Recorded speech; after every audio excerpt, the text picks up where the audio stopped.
Over the weekend, Fernando Tatis Jr., who might just be the best player in the sport, certainly the best offensive player in the sport, this side of Jacob deGrom, he hit 2 home runs on Saturday off of Trevor Bauer, does celebrations on each that can only be described as 100% showing Bauer up. And Trevor Bauer's response, rather than throwing him one right in his ribs, is to say, I like it. I think that pitchers who have that done to them and react by throwing at people, I think it's pretty soft. If you give up a homer, a guy should celebrate it. It's hard to hit in the big leagues. So I'm all for it. And I think it's important that, the game moves in that direction and we stop throwing at people because they celebrated having some success on the field. I'm floored. I'm just completely floored by hearing Trevor Bauer say that. So I asked Bubba about it. Bubba, crazy Met fan, loves baseball, basically said he loves it. Let these guys celebrate. Hembo was going to lose his mind because Hembo is a 91-year-old man trapped in the body of a 30-year-old. Why do you have such a problem with it? Because we're conflating two different topics here. Celebrating, or say pimping your home run by, bat flipping, or say walking it out, for a few extra seconds. That's something that's become more commonly accepted in baseball. I'm good with that. So long as baseball at large, the culture of baseball says they're good with that, I'm good with that. Who am I to tell these players how they want to police themselves? You lost your mind when Bautista did that. What do you mean you're good with it? Well, when Bautista bat flipped and celebrated after he hit that home run, that's all he did was did a bat flip. You literally lost your mind and said it was the worst thing that ever happened in baseball. I believe you may have wanted him arrested. And now you're good with that? Blackballed from the league. What are you talking about? So, two things. Jose Bautista looked at the opposing dugout and threw his bat in that direction. Oh, my God, he looked at the dugout? You can't. He looked at the dugout? Are you kidding me? Don't look at the dugout. Whatever you do, don't look at the dugout. All you need to know about how the opponent felt about that bat flip is in the fist of Rougned Odor, who the next year punched him on the baseball field. This is how baseball does it. This is how these guys police themselves. So who am I to tell them not to? What's interesting about this is that Trevor Bauer is saying, I'm good with it. And look, if that's how baseball players decide they want to handle this moving forward, I'm good with it. But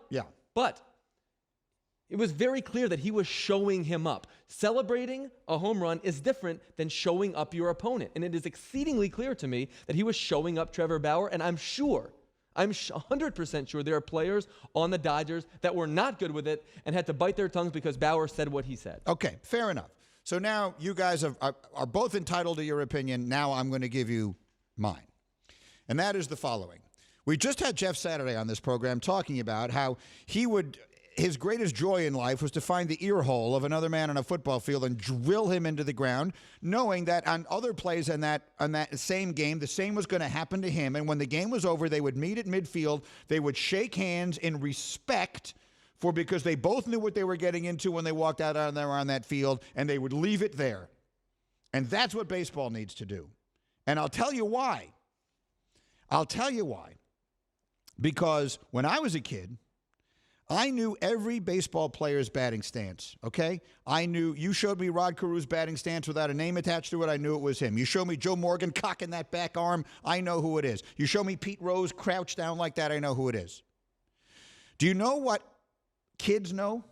My son Steven, I'll tell you a story, and I'll tell you how the NFL got this right.